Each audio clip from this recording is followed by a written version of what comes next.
All right, Monday morning, we're kicking off a holiday shortened trading week. We're closed on Friday for the Good Friday holiday. So with that said, we've got 3 trading days left in the month.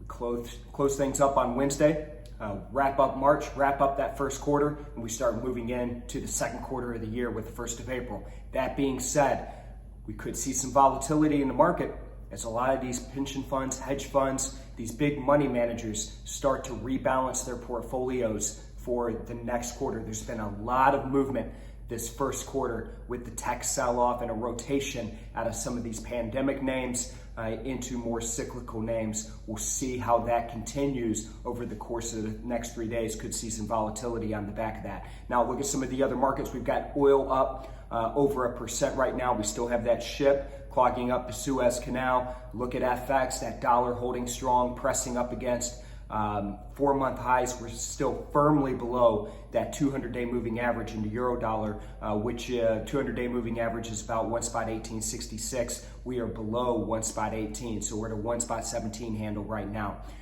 Big week. There's a lot going on. President Biden supposedly coming out and going to talk about a $3 trillion infrastructure package. We'll see what that's all about. Let's go get some today. I'll check in with you folks again tomorrow.